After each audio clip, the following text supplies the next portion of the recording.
Okay, ये मंदिर का है। हाँ यस। अच्छा, दर्शन खुले हैं या दर्शन बंद हैं इस समय? दर्शन खुले। तो दर्शन कर सकते हैं, फिर प्रारंभ करते हैं। हम दर्शन नहीं किए कभी नगर में ड्यूटीज के।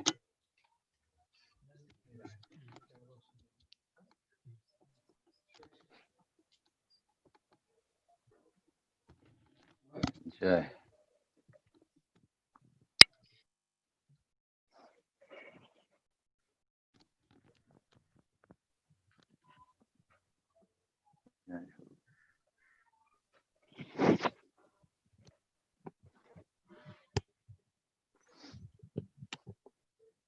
धन्यवाद।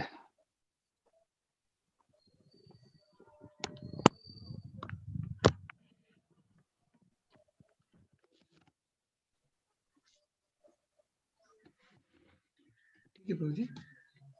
ओके, थैंक यू प्रभु। शुरू करते हैं।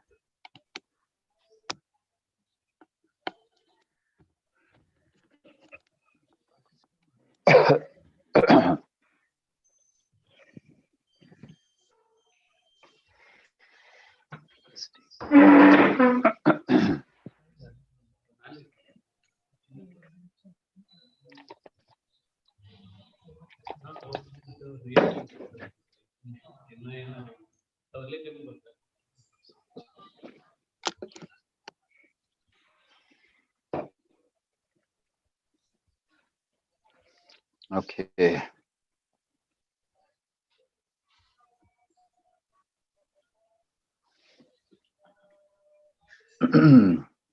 ओम नमो भगवते वासुदेवाय। ओम नमो भगवते वासुदेवाय। ओम नमो भगवते वासुदेवाय। ओम नमो भगवते वासुदेवाय। ओम नमो भगवते वासुदेवाय। ओम नमो भगवते वासुदेवाय। नारायणं नमस्कृत्य नमस्कृत्य नरं चैव नरोत्तमं देवीं सरस्वतीं व्यासं सरस्वती व्यासं ततो जयामुदीरये। नष्टप्रायेषु भद्रेषु नित्यं भागवत सेवया भगवत्युत्तम श्लोके भगवती उत्तम श्लोके भक्तिर्भवति नैष्ठिकी। भक्तिर्भवति नैष्ठिकी। श्रीमद्भागवतम स्कंद 10 अध्याय, कौन सा अध्याय है? अध्याय 9 है ना कि 10? अध्याय 10 श्लोक क्रमांक 38। आप लोग दोहराएंगे इस श्लोक को? आप पीछे पीछे दोहरा सकोगे कि हम पढ़ लें केवल? आप ही पढ़िए प्रभु जी। हम ही पढ़ लें, ठीक है। वाणी गुणानुकथने श्रवणो कथायां हस्तौ च कर्मसु मनस्तव पादयोन स्मर्त्यां शिरस्तव निवास जगत् प्रणामे दृष्टि सतां दर्शनेस्तु भवत्तनूना।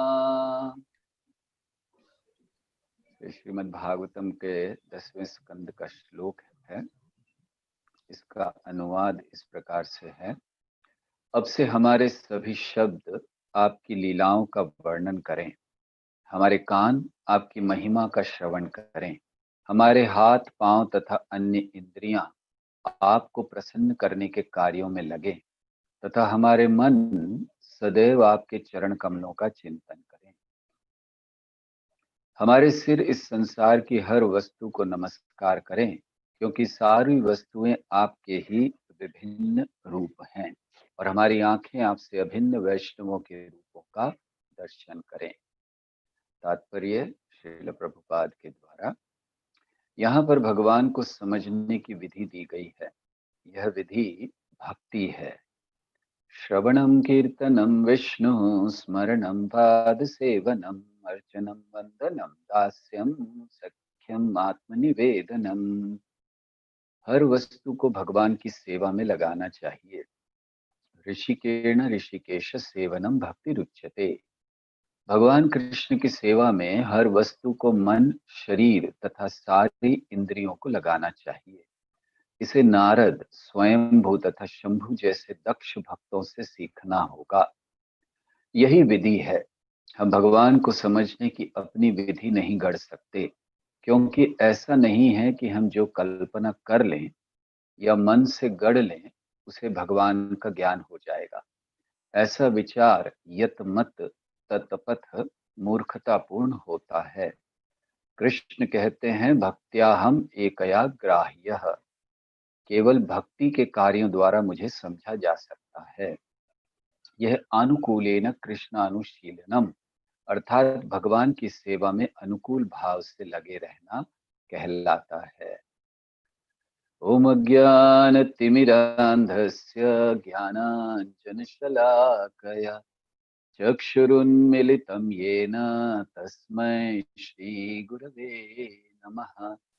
श्रीचैतन्यमनोभीष्टं स्थापितं येन भूतले स्वयं रूपः कदा मह्यं ददाति स्वपदान्तिकं। वन्देऽहं श्रीगुरौ श्रीयुतापदकमलं श्रीगुरून् वैष्णवांश्च श्रीरूपं साग्रजातं सहगण रघुनाथान्वितं तं सजीवं साद्वैतं सावधूतं परिजनसहितं कृष्ण चैतन्यदेवं श्रीराधा कृष्ण पादान् सहगण ललिता श्रीविशाखान्वितांश्च। हे कृष्ण करुणा सिंधु दीनबंधु जगतपते गोपेश गोपिका कांत राधा कांत नमस्तुते। तप्त कांचन गौरांगी राधे वृंदावनेश्वरी वृषभानुसुते देवी प्रणमामि हरिप्रिये। वाञ्छाकल्पतरुभ्यश्च कृपा सिन्धुभ्य एव च पतितानां पावनेभ्यो वैष्णवेभ्यो नमो नमः। नमो ॐ विष्णुपादाय कृष्णप्रेष्ठाय भूतले श्रीमते भक्तिवेदांत स्वामिनिति नामिने।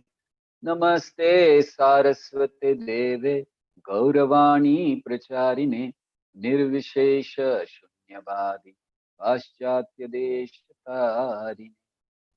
जय श्री कृष्ण चैतन्य प्रभु नित्यानंद श्री अद्वैत गदाधर श्रीवासादि गौर भक्त वृंद। हरे कृष्णा कृष्ण कृष्णा हरे हरे हरे राम राम राम हरे हरे कृष्णा। तो अहमदनगर के, वैसे ये अहमदनगर नाम चेंज होना चाहिए, हुआ क्यों नहीं है अभी तक? Bro, just a minute. Introduction जरा बोलना था प्लीज। कोई जरूरत नहीं है इंट्रोडक्शन की, क्लास शुरू करते हैं। क्लास के बाद अगर समय होगा तो कर लीजिए। सो धन्यवाद आप सबका, अहमदनगर के भक्तों का, जिन्होंने हमें अवसर दिया कृष्ण कथा कहने का। विशेष करके गिरिवरधारी प्रभु को धन्यवाद देंगे कि उन्होंने हमें इस सेवा में लगाया।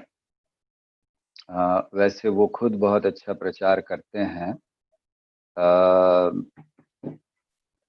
कानपुर में जब हम लोग थे तो हमने उनका प्रवचन सुना था, बहुत अच्छा बोलते हैं। तो आप सब तो वैसे भी अच्छा अच्छा सुनते रहते होंगे। दरअसल इसीलिए हमें बुलाया गया कि जब तक सूखा नहीं पड़ता तो बाढ़ का आनंद या वर्षा का आनंद नहीं आता। जब सूखा पड़ता है तो वर्षा का महत्व पता चलता है। इसी तरह आप लोगों के ऊपर सदैव वर्षा होती रहती है, अच्छे अच्छे प्रवचनों के द्वारा, अच्छी अच्छी कथाओं के द्वारा। तो हमें थोड़ा बुलाया गया कि लोगों को पता चले सूखा क्या होता है। मतलब गलत अच्छा, बहुत अच्छा प्रचार नहीं जो करते उनको कभी कभी बुलाया जाता है, जो कथा नहीं करते अच्छी, ताकि जो लोग अच्छा करते हैं उनका महत्व समझ सके। तो हमारे इस प्रवचन से आप सब गिरिवरधारी प्रभु का महत्व समझ सकें, इसीलिए हमें बुलाया गया है, ताकि आपको पता चले कि कितना अच्छा आपको संग मिल रहा है। तो ये जो श्लोक है, वाणी गुणानुकथने श्रवणो कथायाम, ये बड़ा महत्वपूर्ण श्लोक है। और विशेष करके अब इस कार्तिक के महीने में हम लोग इस पर चर्चा कर रहे हैं। गिरिवरधारी प्रभु ने कहा कि इस श्लोक पर चर्चा होनी चाहिए। तो बहुत महत्वपूर्ण है, क्योंकि कार्तिक के महीने में ही ये लीला हुई थी, दीपावली के दिन, जिस दिन ये श्लोक कहा गया।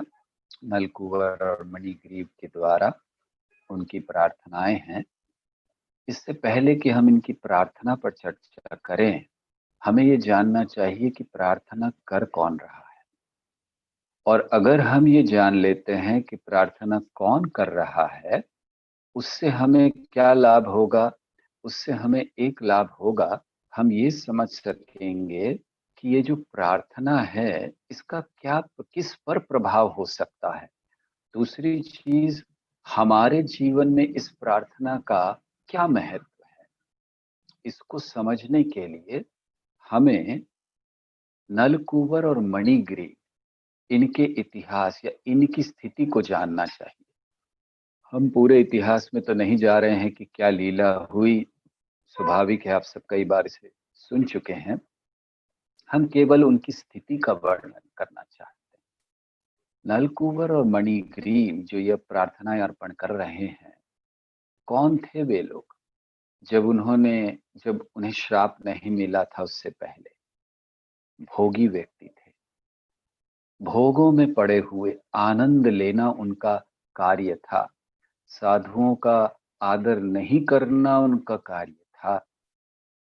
स्त्रियों का संग करना, शराब पीना, भोग में लगे रहना, अहंकार में रहना। बहुत अहंकारी थे। क्यों अहंकार था उनको? अहंकार था उनको अपनी सुंदरता का। अहंकार था उनको अपने धन का, अपने तो नहीं कहना चाहिए, पिता के धन का। अहंकार था उनको अपनी बड़ी ऊंची स्थिति का, क्योंकि शिव जी के वो शिष्य हैं। अहंकार था उनको देवता होने का। तो सुंदरता, धन, मान प्रतिष्ठा, स्थान, इन सब का अहंकार था। और इन सब का वो उपयोग अपने भोग के लिए कर रहे थे। और अगर इस जगत में हम लोग देखें तो हम सब भी उसी स्थिति में हैं। हम सब के पास थोड़ा बहुत मान सम्मान हो जाता है, हमारे पास थोड़ा बहुत धन आ जाता है, हम कोई अच्छी स्थिति में हो जाते हैं, कोई सुंदर शरीर मिल जाता है, अहंकार बढ़ जाता है। तो हम लोग भी उन्हीं की स्थिति में हैं। इसीलिए ये लीला और ये श्लोक हमारे लिए है, क्योंकि हमारी भी वही स्थिति है। अहंकार से भरे हुए हैं। थोड़ा सा धन का अहंकार है, थोड़े से सौंदर्य का अहंकार है, थोड़े से यश का अहंकार है, थोड़े से बल का अहंकार है। तो इसीलिए इस अहंकार में रहते हुए उन लोगों के साथ क्या हुआ और कैसे वो भक्त बने, ये जो भक्ति का मार्ग है, इसको इस लीला में दर्शाया गया। भोगी व्यक्ति, अहंकारी व्यक्ति, अपराधी व्यक्ति, जिन्होंने भगवान के प्रति अपराध किया, भगवान के भक्तों के प्रति अपराध किया। भगवान के कौन कौन से भक्तों के प्रति अपराध कर दिया? उन्होंने पहला अपराध शिव जी के प्रति कर दिया, दूसरा अपराध गंगा जी के प्रति किया, तीसरा अपराध नारद मुनि के प्रति किया। इतने सारे शुद्ध वैष्णवों के प्रति अपराध कर चुके। और फिर अपने पिता कुबेर के प्रति तो अपराध किया ही।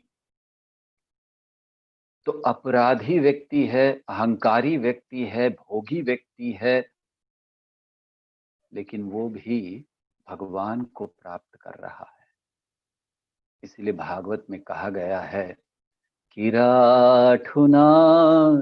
पुलिंद पुलकशा आभीर शुंभायवनाक सादय यन्ये च पापा यदपाश्रयाश्रया शुद्ध्यन्ति तस्मै प्रभवेष्णवे नमः। तो क्या कहा गया है कि भगवान का नाम, भगवान के भक्तों का संग इतना श्रेष्ठ है, इतना शक्तिशाली है कि चाहे कोई भी व्यक्ति क्यों ना हो, कई नाम गिना दिए गए, किराट हुनांद्र पुलिंद पुलकशा आभीर शुंभा यवना कसादय, और उन सब का उन सब का नाम गिनाने के बाद ये अन्य च पापा, इनसे भी नीचे गिरे हुए अगर कोई लोग हैं, शुद्ध्यन्ति तस्मै प्रभु विष्णवे नमः, वो लोग शुद्ध हो जाते हैं। तो इसलिए यहाँ जो हम ये प्रसंग देख रहे हैं बड़ा महत्वपूर्ण है, क्योंकि ऐसे भक्तों को शुद्धिकरण का मार्ग। तो कैसे शुद्धिकरण हुआ उनका, क्या उन्होंने ऐसा किया जो उनका शुद्धिकरण हो गया? वो तो भोग कर रहे थे, आनंद कर रहे थे, स्त्रियों के साथ नग्न स्नान कर रहे थे। तो फिर क्या क्या ऐसा उन्होंने कर लिया कि उनको भगवान प्राप्ति हो गई? पहला उनका भक्ति में आगे बढ़ने के लिए जो पहली सीढ़ी या पहला कारण है, एक भक्त की कृपा, नारद मुनि की कृपा। नारद मुनि ने अपराध नहीं लिया, हालांकि उन्होंने बहुत अपराध किया। नारद मुनि आए, कोई आदर नहीं किया, सम्मान नहीं किया, अपने शरीर तक को ढका नहीं, ऐसे ही खड़े रहे। ये बहुत बड़ा अपमान है। तो फिर कृपा हुई। तो पहला कारण हम सब का भी, नलकुवर मणिग्रीव का देखें, कृष्ण को प्राप्ति में भक्त की कृपा। और हमारे जीवन में भी अगर हम कृष्ण की प्राप्ति करेंगे तो उसका पहला कारण होगा भक्त की कृपा। अब हम सब भक्ति में आए हैं, हम भक्ति मार्ग का पालन कर रहे हैं, तो भक्ति मार्ग का पालन किस लिए कर पा रहे हैं, भगवान के नाम का जप किस लिए ले पा रहे हैं? ये बहुत दुर्लभ है। वेदांत सूत्रों में कहा गया है, अथातो ब्रह्म जिज्ञासा। ब्रह्म जिज्ञासा मतलब भगवान के पास कौन आता है? जैसे भगवान भगवत गीता में कहते, बहुनाम जन्मनाम अन्ते ज्ञानवान माम प्रपद्यते। तो ये बहुनाम क्या है, बहुत सारे जन्म क्या है? ये अथातो ब्रह्म जिज्ञासा में समझाया। अथातो ब्रह्म जिज्ञासा मतलब अथ अत ब्रह्म जिज्ञासा। अब जब आपने ये कर लिया, अब ब्रह्म जिज्ञासा कीजिए। क्या कर लिया आपने? इसको बलदेव विद्याभूषण समझाते हैं, अथ अत का अर्थ। तो क्या है? वो कहते, अब जब आपने कई कई जन्मों में तपस्या कर ली, आपने कई कई जन्मों में ब्रह्मचर्य का पालन कर लिया, आपने कई कई जन्मों में यज्ञ कर लिया, आपने कई कई जन्मों तक देवी देवताओं को प्रसन्न करने का प्रयास कर लिया, यज्ञ कर लिए, दान कर लिया, अन्य धर्म की क्रियाएं कर ली, ब्रह्मचर्य का पालन किया, तपस्या की। अब अर्थात ये सब करने के बाद अब अथातो ब्रह्म जिज्ञासा, अब भगवान की ओर मुड़ो, अब भगवान की जिज्ञासा करो। तो भगवान की जिज्ञासा करने का अवसर ये हमें मिलता है भक्त की कृपा से। ब्रह्मांड भ्रमिते कोनो भाग्यवान जीव। तो ब्रह्मांड भ्रमिते, ये ब्रह्मांड भ्रमिते मतलब क्या है? अलग अलग योनियों में और मनुष्य शरीरों में भी, मनुष्य के भी कई शरीर। ब्रह्मांड भ्रमिते कोनो भाग्यवान। और कौन भाग्यवान होता है? गुरु कृष्ण प्रसादे पाए भक्ति लता बीज। तो इसीलिए ये नलकुवर और मणिग्रीव का पहला कारण कृष्ण प्राप्ति का है भक्त की कृपा। और हमारे जीवन में भी वही है। कोई भक्त ये नहीं कह सकता कि मैं भक्ति में आया हूं बिना भक्त की कृपा के, कोई नहीं कह सकता। अगर कोई कहता मैं तो ग्रंथ पढ़कर आ गया, कोई भक्त नहीं मिले, तो ग्रंथ लिखने वाले भक्त हैं, उनकी कृपा हुई। ग्रंथ देने वाले आपको भक्त हैं, उनकी कृपा हुई। तो बिना भक्त की कृपा के तो हो ही नहीं सकता। कोई कह सकता है नहीं, मैंने ना ग्रंथ पढ़ा ना कुछ, बस मेरे मन में इच्छा हो गई और मैं मंदिर में आ गया, मैं कृष्ण भक्ति में आ गया। लेकिन कृष्ण भक्ति में आ गए, ये प्रेरणा मन में कहाँ से आई? कहीं ना कहीं कोई भक्त से संपर्क होगा, आपने देख लिया होगा कभी किसी भक्त को, आपने सुन लिया होगा कभी किसी भक्त के विषय में, किसी भक्त को बोलते हुए सुन लिया होगा, तो इससे आपका प्रारंभ हो। तो कहीं ना कहीं भक्त से जुड़ते हैं। तो पहला कारण कृष्ण प्राप्ति का नल कुंवर और मणिग्रीव का था भक्त की कृपा। नारद मुनि ने बहुत कृपा की। दूसरा कारण, कृपा तो हो गई भक्त की, भगवान भक्त ने कृपा कर दी, लेकिन उन्होंने लिया कैसे उसको, कृपा को, ये बहुत महत्वपूर्ण है। एक समय श्रील प्रभुपाद अपने कुछ शिष्यों के साथ बैठे हैं और शिष्यों ने कहा, प्रभुपाद तमाल कृष्ण पर आपकी बहुत ज्यादा कृपा है। थोड़ा भक्तों को लग रहा था कि तमाल कृष्ण महाराज ये बहुत ज्यादा निकट है आगे। प्रभुपाद ने कहा, मेरी कृपा तुम सब पर समान है, केवल तमाल कृष्ण ने उसको अच्छी तरह से लिया है। तो ये दूसरा कारण नल कुंवर और मणिग्रीव का है कृष्ण प्राप्ति में, कि उन्होंने उस कृपा को सही तरीके से स्वीकारा। उन्होंने कोई विरोध नहीं किया, उन्होंने नारद मुनि के प्रति अपशब्द नहीं कहे, उन्होंने ये नहीं कहा इतने साल वृक्ष बने खड़े रहेंगे, क्या होगा पता नहीं, नहीं। उन्होंने उस कृपा को, हालांकि वो दंड था, लेकिन उसको कृपा मानकर उन्होंने स्वीकार किया। तो ये दूसरा कारण भक्ति में आगे बढ़ने का होता है। पहला, हम गुरु की कृपा, वैष्णवों की कृपा को बड़ी प्राप्त करें, कृपा हो हमारे ऊपर, यही भाग्य है।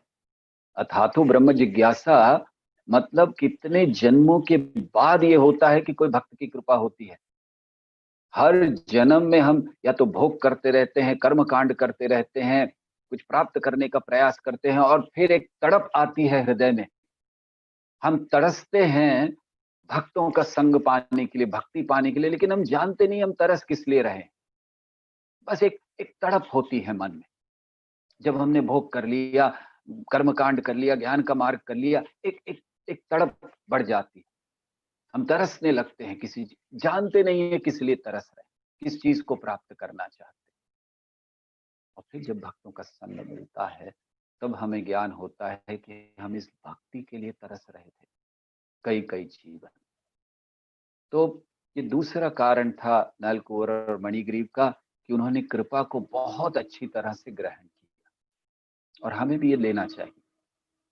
भक्त की कृपा तो हो, लेकिन हम उसको ग्रहण कैसे करें, सही भाव में ग्रहण करना चाहिए। और ग्रहण करने का अर्थ क्या है, उसका पालन करना। कृपा मिली, उसको सही भाव में ग्रहण करें और सही तरीके से जीवन में उतारें।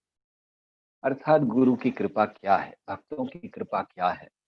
वैष्णवों की कृपा ये नहीं होती कि आपका बिजनेस बहुत अच्छा हो जाए, वैष्णवों की कृपा ये नहीं होती कि आपके घर में सब कुछ ठीक रहे, ये तो वैसे भी हो जाता है। वैष्णवों की सच्ची कृपा क्या है, वैष्णव सच्चे धर्म को स्थापित करते हैं, या सच्चे धर्म को प्रचार करते हैं, जिसको भगवान स्थापित करते हैं। भगवद गीता में भगवान कहते हैं, यदा यदा ही धर्मस्य ग्लानिर्भवति भारत, कि जब जब धर्म की ग्लानि होती है, तब तब मैं आता हूं। तो ये धर्म की ग्लानि क्या है, कौन से धर्म की ग्लानि की बात कर रहे हैं भगवान?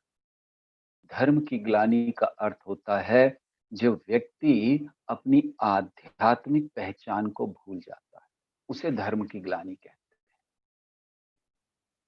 जब व्यक्ति अपना संबंध कृष्ण से भूल जाता है, उसे धर्म की ग्लानि कहते हैं। जब व्यक्ति कृष्ण से प्रेम करना भूल जाता है, उसे धर्म की ग्लानि कहते हैं। तो ऐसे कार्य, गुरु का कार्य क्या है, गुरु कौन है?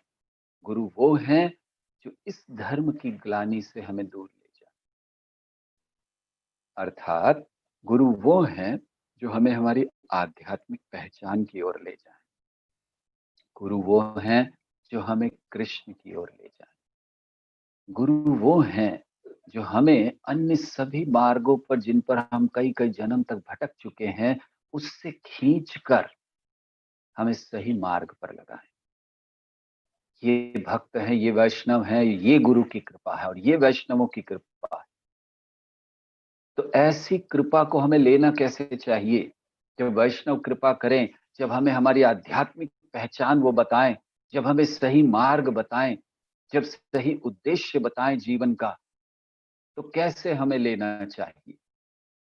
हमें बड़ी नम्रता से उसको ग्रहण करना चाहिए, जैसे नलकूबर और मणिग्रीव ने किया। हालांकि उनको दिखने में एक दंड था कि अच्छे भले देवता हैं और वो वृक्ष बन जाएंगे, लेकिन उन्होंने बहुत सही भाव में उसको ग्रहण किया, नम्रता के भाव में, कृतज्ञता के भाव में। ये नम्रता और कृतज्ञता ये हमारे हृदय में होनी चाहिए जब हम वैष्णवों के साथ संग करें, वैष्णवों की कृपा को प्राप्त करें।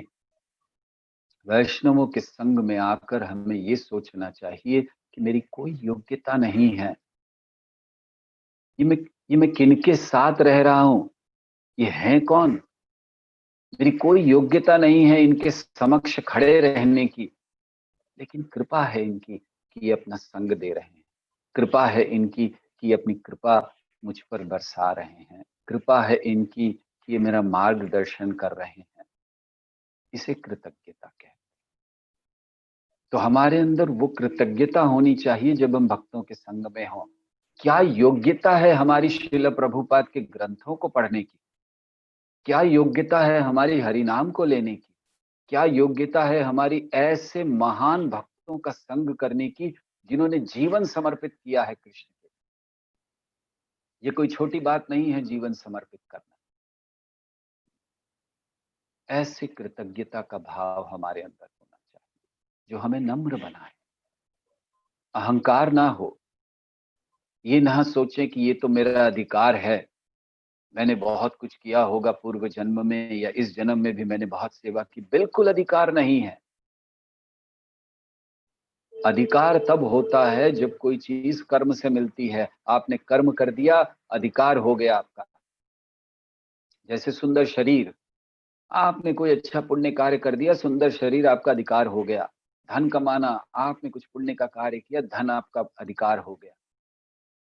लेकिन एक बात जान लीजिए, भक्ति अधिकार नहीं, भक्ति आपको किसी कर्म के अधिकार से नहीं मिलती है कि हमने बहुत से कर्म किए अधिकार हो गया। नहीं, भक्ति केवल कृपा से मिलती। कोई अधिकार नहीं है हमें भक्ति करने का, कोई अधिकार नहीं है हमें भगवान के नाम का जप करने का, कोई अधिकार नहीं है भागवत सुनने का। भागवत कौन सुन सकते हैं? नैमिषारण्य में 88,000 ऋषि मुनि बैठे हैं जिन्होंने हजारों वर्ष तक यज्ञ कर लिया, सारा कुछ वैराग्य उत्पन्न कर लिया, त्याग दिया सब कुछ, वो भागवत सुन रहे हैं। भागवत कौन सुन सकते हैं? सुखदेव गोस्वामी सुन सकते हैं व्यास देव से, जिनके हृदय में पूर्ण वैराग्य है, जन्म लेते ही जो घर छोड़कर भाग गए, वो भागवत सुन सकते हैं। भागवत परीक्षित महाराज सुन सकते हैं, जिन्होंने अपने राज्य को मलवत त्याग दिया। अब क्या योग्यता हमारी है भागवत सुनने की? सुखदेव गोस्वामी जैसे लोग जिन भागवत श्रवण करते हैं, परीक्षित महाराज भागवत श्रवण करते हैं, 88,000 ऋषि मुनि भागवत श्रवण करते हैं। क्या हमने कर लिया है जो हमारी योग्यता है? कौन से हम ऋषि हैं? कौन सा बड़ा त्याग हमने कर दिया? कौन सा वैराग्य उत्पन्न हो गया? हमारी अंदर एक ही योग्यता है और वो है भगवान की कृपा। बस भक्तों की कृपा हुई है, भगवान की कृपा भक्तों के माध्यम से आती है। हम लोग रोज गाते हैं, संसार दावा नललीढ़ लोक प्रणाय कारुण्य घना घनात्वम प्राप्तस्य कल्याण गुणार्णवस्य। ये जो कृपा भक्तों की आ रही है, कहाँ से आती है? भगवान से। भगवान की कृपा भक्त माध्यम है और उनसे हम तक पहुंचती है। तो इसलिए हमें ये बात समझनी चाहिए। तो उसको सही दृष्टि में, तो सही भाव लेने का क्या है जो नलकुंवर मणिग्रीव ने किया, कृतज्ञता का भाव, नम्रता का भाव। जब भी हम भक्तों का संग करें हमें कृतज्ञ होना चाहिए। कैसे कृतज्ञ होंगे, जब ये समझेंगे कि हमारी एक क्षण भी इनके सामने खड़ी होने की योग्यता नहीं, लेकिन हम हैं, ये कृपा है। कृपा उसको कहते हैं कि जिसके लिए आप योग्य नहीं हैं वो आपको मिल जाए, जिसके लिए आप योग्य हैं वो मिले, वो तो न्याय है, वो कृपा नहीं है। लेकिन जिसके लिए आप योग्य नहीं हैं वो आपको मिले, उसे कृपा कहते हैं। तो भक्तों के संग के आप योग्य नहीं हैं, लेकिन हमें भक्तों का संग मिलता है, ये कृपा है। भागवत पढ़ने के हम अधिकारी नहीं हैं, लेकिन हम भागवत पढ़ रहे हैं, ये भक्तों की कृपा है। तो ऐसे उन्होंने, ये दूसरा कारण था कृष्ण प्राप्ति का, कि पहला भक्तों की कृपा हुई, दूसरा उन्होंने उस कृपा को बड़ी अच्छी तरह से सही भाव में स्वीकार किया, और तीसरा बड़ा महत्वपूर्ण कारण, उन्होंने धैर्य बनाए रखा, विश्वास रखा। नारद मुनि के शब्दों में, नारद मुनि ने कहा था कि आगे कृष्ण के दर्शन होंगे, वो विश्वास रखा और धैर्य बनाए रखा। ये नहीं कहा कि बस नारद मुनि 100 साल बहुत ज्यादा है, अभी क्यों नहीं, तो धैर्य बनाए रखा। तो हम भी जब भक्तों का संग करें, हमारे ऊपर भी भक्तों की कृपा हो, हम उस कृपा को सही भाव में लें और फिर धैर्य बनाए रखें कि होगा एक दिन। हम कभी कभी विचलित हो जाते हैं, 10 साल हो गए, 15 साल हो गए, 20 साल हो गए जब करते हुए, प्रभु जी आंखों में आंसू नहीं आ रहे हैं, क्या करें। आंखों में आंसू आना उतना महत्वपूर्ण नहीं है जितना हृदय का पिघलना महत्वपूर्ण। आंसू हृदय में आने चाहिए, हृदय को जो पत्थर बनाकर रखा है उसको पिघलाना चाहिए। भागवत में कहा है कि हमने अपने हृदय को लोहे का बना लिया, स्टील, उसको हमने लोहे के दरवाजे से ढक लिया है। तो पिघलना हृदय चाहिए, हृदय पिघलेगा, आंखें अपने आप नम हो जाएंगी। तो इसीलिए इन इन चीजों को बड़ी गंभीरता से पालन होना चाहिए। विश्वास रखिए, धैर्य बनाए रखिए, एक दिन होगा, कृष्ण की कृपा आएगी। कोई कह सकता अगर नहीं आई तो क्या होगा। कृष्ण की कृपा, इसका अर्थ है कि आपने कृष्ण को समझा ही नहीं, इसका अर्थ है कि आपने कृष्ण भक्ति की ही नहीं। क्योंकि जिसने कृष्ण भक्ति कर ली उसके मन में ये संशय आ ही नहीं सकता कि कृष्ण की कृपा नहीं आई, उसे तो विश्वास हो जाता है। एक बार जो बड़े प्रेम से कृष्ण का नाम ले ले, उसे विश्वास हो जाता है कि कृष्ण की कृपा आएगी। फिर जो भक्ति करे, सेवा करे, उसको क्यों नहीं विश्वास। और अगर आपके हृदय में विश्वास नहीं है कि कृष्ण की कृपा आएगी, अर्थ है आप भक्ति ही नहीं कर रहे। तो ये तीसरा कारण था उनका। क्षमा कीजिए, समय तो बहुत ज्यादा हो रहा है, हम तो अभी केवल कारण पर ही हैं। तो खैर, अब आगे ज्यादा कारणों पे नहीं जाएंगे, और बहुत से कारण हैं उनकी जीवन से हम सीख सकते हैं। तो ऐसे वे खड़े रहे, और फिर कृष्ण के दर्शन, दामोदर लीला के बाद कृष्ण ने उनको दर्शन दिए। दर्शन तो वैसे ही हो रहे थे, कृष्ण खेल रहे हैं उस आंगन में। ऐसा नहीं था नलकुंवर मणिगिरी को केवल एक बार दर्शन हुए, वो तो रोज दर्शन कर रहे हैं कृष्ण का। कृष्ण वहीं खेल रहे हैं, यशोदा ने बांधा वो दर्शन कर रहे हैं, उससे पहले कृष्ण ने लीलाएं की वो दर्शन कर रहे हैं। और फिर दामोदर लीला के समय वे दोनों सामने प्रकट हुए, और तब तक उनका हृदय शुद्ध हो चुका।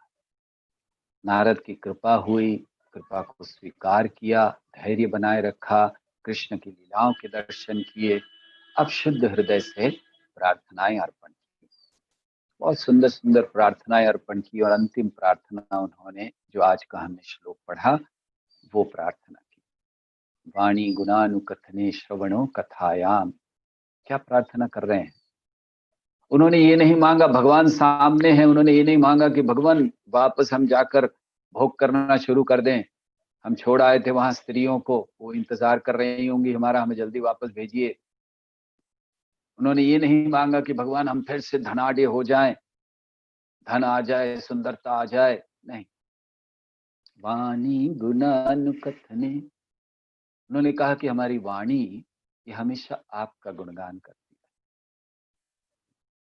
हमारी वाणी से कभी कोई गलत बात ना निकले।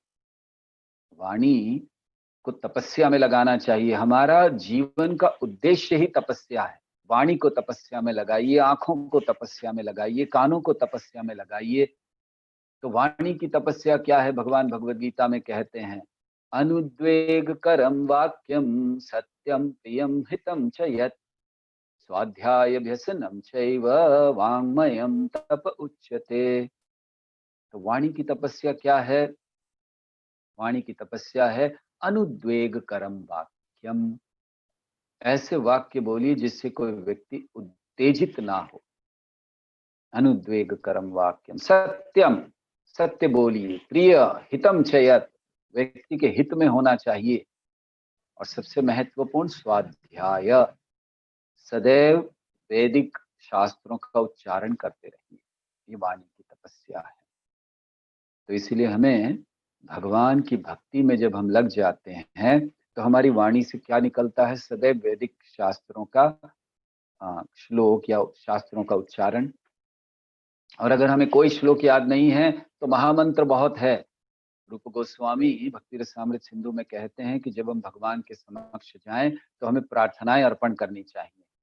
और अगर कोई प्रार्थना नहीं आती है तो हरे कृष्णा कृष्ण कृष्ण हरे हरे, हरे राम राम राम हरे हरे, ये प्रार्थना हम अर्पण कर सकते हैं। सबसे अच्छी प्रार्थना है, क्यों, हम भगवान से सेवा मांग रहे हैं। तो वाणी गुणानुकथने श्रवणों कथायाम, और सुने क्या, आपकी कथा सुने। सुनने में भी हमें ऐसा नहीं सुनना चाहिए जो व्यर्थ की बातें। जैसे कौवा होता है, कौवा हमेशा गंदे स्थान पर जाता है, कभी अच्छे स्थान पर नहीं जाता। तो हमें ऐसा नहीं सुनना चाहिए कि जहां पर केवल गंदगी है, भोग की बात है, आनंद की बात है, इस जगत में अपने प्रभुत्व को स्थापित करने की बात है, ये सारी गंदगियां हैं। इसीलिए हमें उस स्थान पर नहीं जाना चाहिए। कौवा मत बनिए, भगवान के बारे में श्रवण करना है तो कौवा नहीं बनना चाहिए। और लोग क्या करते हैं, श्रोतव्यादीनि राजेंद्र नृणाम संति सहस्त्रशः, सुनने के लिए क्या सुनना है, सुबह सुबह व्हाट्सएप पे सुनना है, सुबह सुबह टीवी पर सुनना है, सुबह सुबह इंटरनेट पर सुनना है। क्या सुनना है, केवल कूड़ा करकट।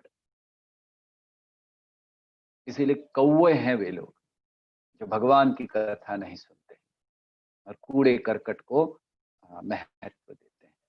तो कौवा नहीं बनना चाहिए और ना ही बैल बनना चाहिए। एक बैल क्या होता है, एक छोटा सा बच्चा बैल को नाक रस्सी पकड़कर कहीं भी ले जाता है और बैल उसके पीछे पीछे चलता। आपने देखा, आप में से अगर कोई गांव में रहे हैं, हमें नहीं पता अहमदनगर में क्या स्थिति है, लेकिन अगर आप में से कोई गांव में रहे हैं तो आप जानते, छोटा सा बच्चा होगा वो इतने बड़े बैल को ले जाता। तो इसी तरह हमें श्रवण करना है तो ऐसा नहीं कि जहां भी कोई ले जाए वहां चले जाएं। किसी ने कहा आज फला फला स्वामी जी आ रहे हैं, वहां पर श्रवण करना, चल दी। किसी ने कहा आज वहां उस मंदिर में, चल दी। किसी ने कहा आज वो शिव जी की कथा, वहां चल दी। किसी ने कहा गणेश जी की कथा, वहां चल दी। किसी ने कहा ये बैल नहीं बनी है, ये बैल का काम है जहां चले जाना। हमें श्रवण करना चाहिए कृष्ण कथा का केवल। और आप सोचते होंगे इतने सारे प्राणियों का क्यों नाम ले रहे हैं। एक तो बैल नहीं बनना है, कौवा नहीं बनना है, साथ साथ आपको ऊंट भी नहीं बनना है।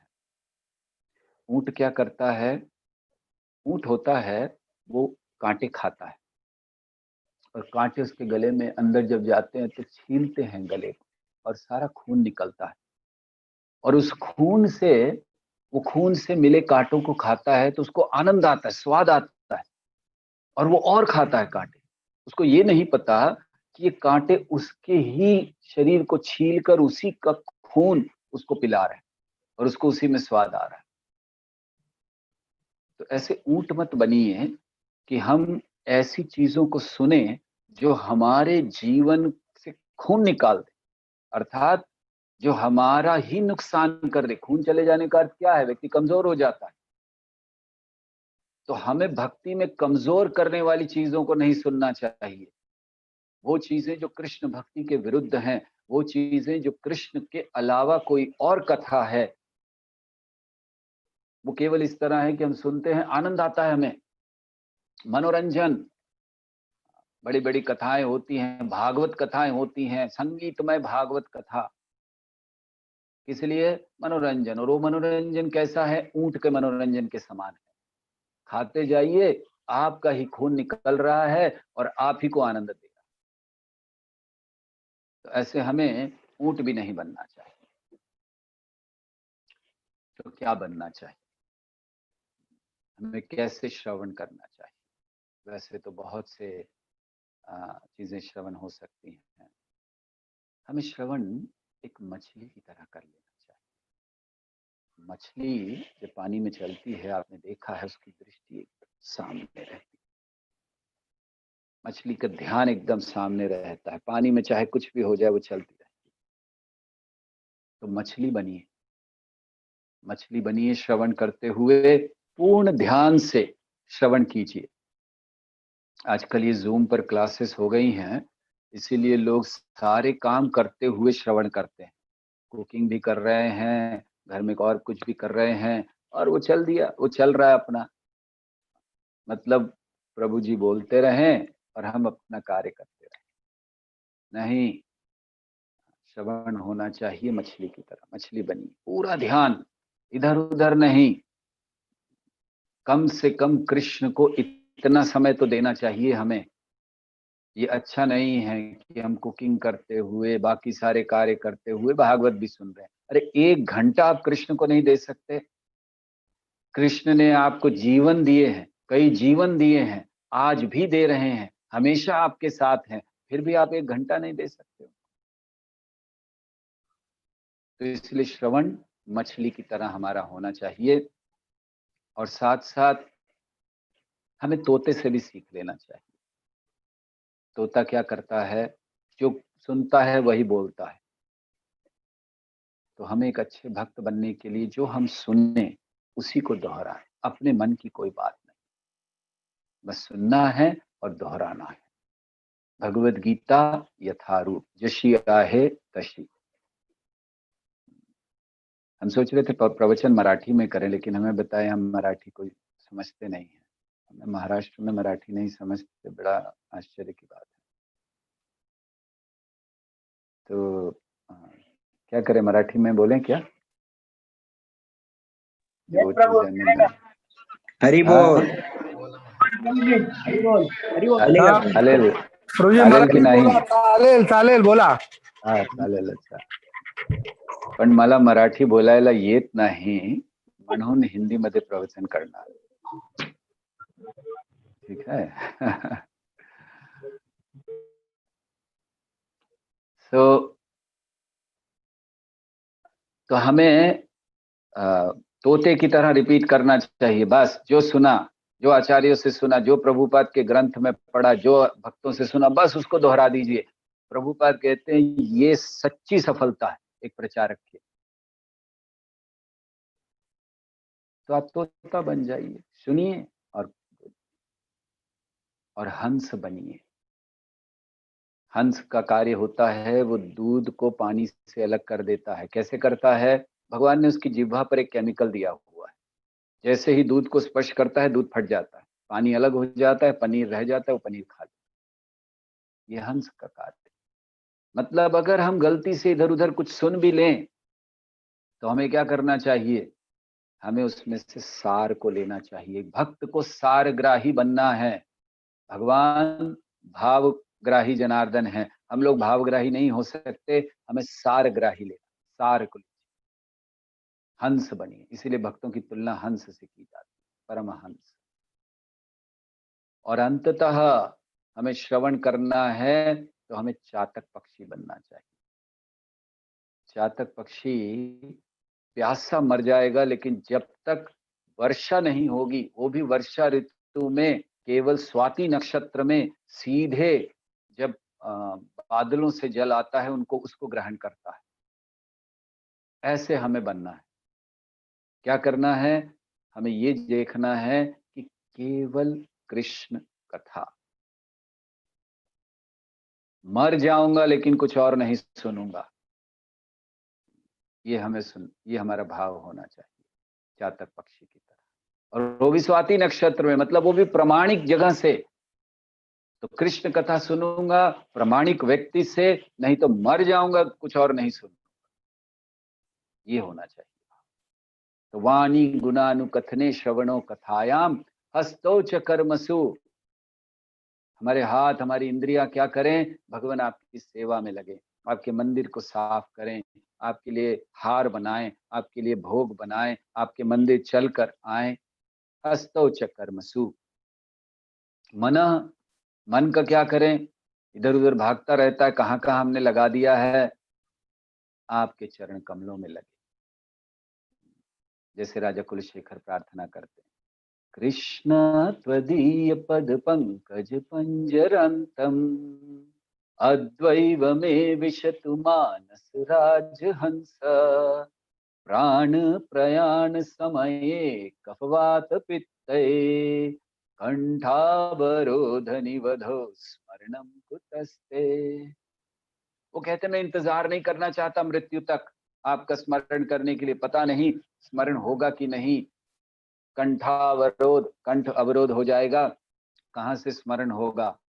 इसलिए हे कृष्ण, अभी इसी समय मेरे मन को आपके चरण कमलों में लग।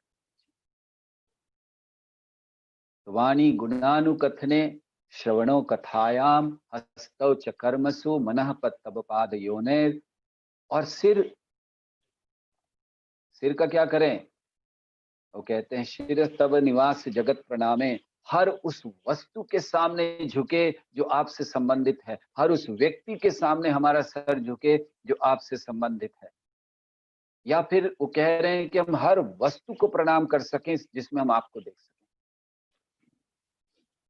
तो दृश्य, और फिर अंत में कहते बहुत सुंदर बात, दृष्टि सताम दर्शनेस्तु भवत तनुनाम। कि हमारी दृष्टि कहाँ हो प्रभु, किसको देखें? क्योंकि दृष्टि बहुत महत्वपूर्ण है। अब दृष्टि, इसी से काम वासना प्रवेश करती है। जब आप देखते हो तो वासनाएं प्रवेश कर जाती है। जब आप देखते हो तो कुछ करने की भावना प्रवेश कर जाती है। तो दृष्टि कहाँ हो? दृष्टि सताम दर्शने। दृष्टि केवल आपके दर्शन में या आपके भक्तों के दर्शन में हो। दृष्टि सताम दर्शने तु भगवत तनुनाम। तो इस तरह से हमारा जीवन व्यतीत हो। तो ये प्रार्थना हम सबको करनी चाहिए भगवान से। हे भगवान, बस हमारी वाणी से आपका गुणगान निकलता रहे, हम आपकी कथा सुनते रहें, मन आपके चरणों में लगा रहे, हाथों से हम आपके हाथ पैरों से इत्यादि आपकी सेवा कर सकें, सबको प्रणाम कर सकें और आपके भक्तों का दर्शन कर सकें। जीवन की यही सफलता है। हरे कृष्णा कृष्ण कृष्णा हरे हरे, हरे राम राम राम हरे हरे। हरे कृष्णा। बहुत बहुत धन्यवाद आप सबका। किसी का कोई प्रश्न है, कुछ पूछना चाहते हैं, कोई जिज्ञासा मन में? या तो आप ऐसे डायरेक्ट पूछ सकते हैं या चैट बॉक्स में लिख सकते हैं। केवल एक या दो प्रश्न, क्योंकि हमें थोड़ा जल्दी जाना है। हमारी और एक क्लास है अभी कुछ ही देर में। यस, किसी का कोई प्रश्न, कोई शक? हरे कृष्णा yes, हरे कृष्णा प्रभु। हाँ बोलिए प्रभु, सुनाई दे रहा है। हाँ प्रभु जी, आपने प्रार्थना के बारे में बोला। आपने जो बोला वो प्रार्थना करनी चाहिए, लेकिन हम भौतिक जगत में रहते थे, हमारी भौतिक भी बहुत कुछ प्रार्थना करते हैं। तो कैसा करना चाहिए प्रभु जी? सिर्फ आध्यात्मिक प्रार्थना करना चाहिए कि कोई भौतिक भी प्रार्थना, भौतिक प्रॉब्लम रहते हैं, कभी कभी कोई बीमार रहता है, कोई हॉस्पिटल में रहता है, तो हम प्रार्थना करते हैं, तो करना चाहिए कि नहीं करना चाहिए? बहुत अच्छा प्रश्न है प्रभु। निश्चित हमें भौतिक प्रार्थनाएं करनी चाहिए। केवल कोई हॉस्पिटल में हो उतना ही नहीं, हमें जितनी भी मन में जो भी प्रार्थना करनी चाहिए, हमें भगवान के सामने जाकर कहना चाहिए, भगवान मेरी इच्छा है कि मुझे बहुत धन मिल जाए, कुछ तो करो। भगवान मेरी इच्छा है कि सुंदर स्त्री मिल जाए, कुछ तो करो। ऐसी जितनी भी प्रार्थनाएं मन में है, भौतिक प्रार्थनाएं, या कोई बीमार है या कुछ और, जो भी हमें निश्चित करनी चाहिए। लेकिन उन प्रार्थनाओं के अंत में एक प्रार्थना जरूर करनी चाहिए, और वो प्रार्थना ये होनी चाहिए कि भगवान मैंने जो भी कहा है मेरी बात सुनना नहीं। अगर ऐसे आप कर रहे हो तब भौतिक प्रार्थना करने के लिए कोई प्रॉब्लम नहीं है। फिर आप कहोगे अरे प्रभु जी कोई बीमार है उसके लिए हम प्रार्थना करें या ना करें? निश्चित प्रार्थना करें, लेकिन ये प्रार्थना करें कि भगवान मेरी सुनना नहीं, आपको जो सही लगे वो करना। ये महत्वपूर्ण है प्रार्थनाओं में। हम प्रार्थना कर रहे हैं, कोई आदेश नहीं दे रहे हैं भगवान को, भगवान इसको ठीक कर दीजिए। अरे क्यों ठीक कर दे भगवान? वो जाने। अगर वो ठीक करना चाहते तो करेंगे, तो उन पर छोड़ना चाहिए। प्रार्थना का अर्थ होता है कि हम भिक्षुक के रूप में उनके सामने खड़े हैं। हमारी कोई शक्ति नहीं है, हमारे अंदर कोई बल नहीं है, हम उनको आदेश नहीं दे रहे हैं, इसीलिए हम उनसे प्रार्थना कर रहे हैं तो आपको सही लगे वो कीजिए। तो प्रभु हमें भौतिक प्रार्थनाएं करनी चाहिए, लेकिन भाव ये होना चाहिए या बोलना ये चाहिए कि मैं चाहता हूं कि ये हो जाए, लेकिन आप जैसा चाहें वैसा कीजिए। जैसे अर्जुन ने किया। अर्जुन ने क्या कहा जब अर्जुन ने समर्पण किया कृष्ण को? कार्पण्य दोषोपहत स्वभाव पृच्छामि त्वं धर्म सम्मूढ़ चेता यत् श्रेयस्यान् निश्चितम ब्रूहि तन्मे शिष्यस्तेहं शाधि माम प्रपद्ये। ये सबसे सही प्रार्थना है। क्या प्रार्थना की अर्जुन ने? कि मैं तो भ्रमित हो गया हूं, ये सब क्या हो रहा है मुझे समझ नहीं आ रहा है। तो प्रभु शिष्यस्तेहं, मैं आपका शिष्य हूं, तो आप क्या कीजिए मुझसे? यत् श्रेयस्यान् निश्चितम ब्रूहि तन्मे, मेरे लिए जो अच्छा हो वो कीजिए। अर्जुन ने ये नहीं कहा ये कीजिए वो कीजिए।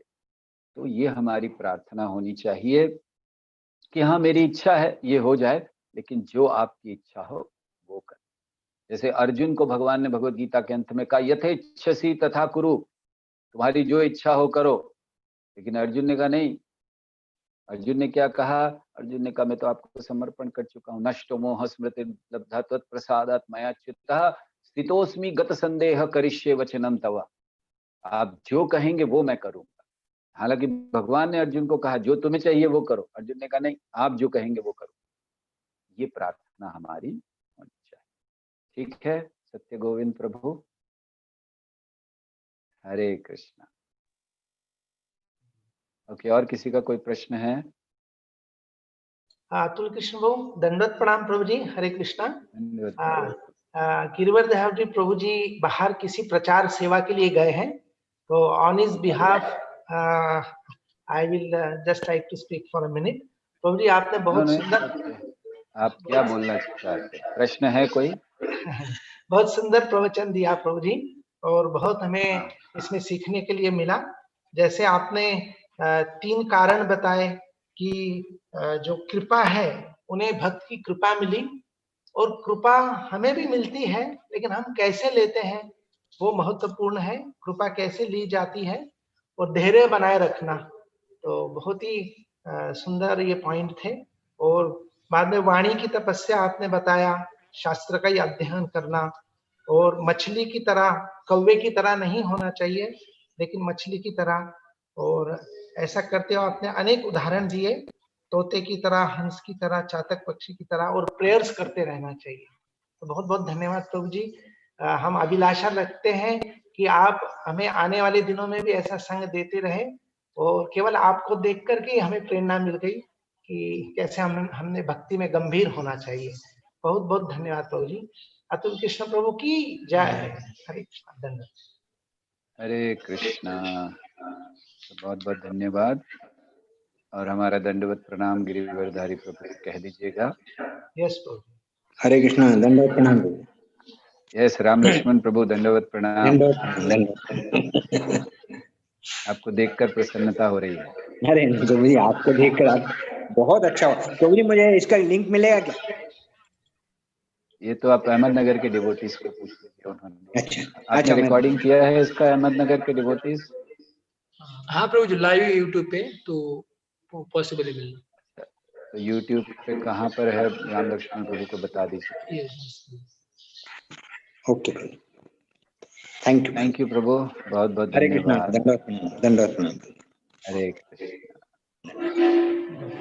सुदंडवत प्रणाम। वांछा कल्पतरुभ्यश्च कृपा सिंधुभ्यैव च पतितानां पावनेभ्यो वैष्णवेभ्यो नमो नमः। अनंत कोटि वैष्णव भक्त वृंद की जय। श्रील प्रभुपाद की जय। प्रेमानंदे हरि।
नमः विश्वरं सच्चिदानन्दं लसत्कुण्डले गोकुले विराजमानं। नमः विश्वरं सच्चिदानन्दं लसत्कुण्डलं गोकुले विराजमानं। यशोदाधियो लोकलाक्षपमानं परामृष्टमत्यन्ततो वृत्तगोप्या।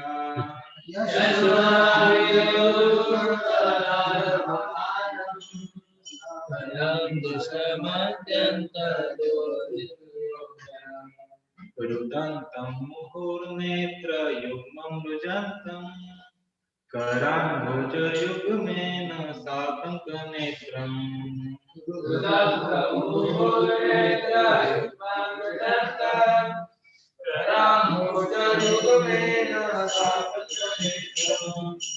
मुहुश्वासतं पातिरेककण्ठ कृतजैवतामोदरं भक्तिप्रदम्।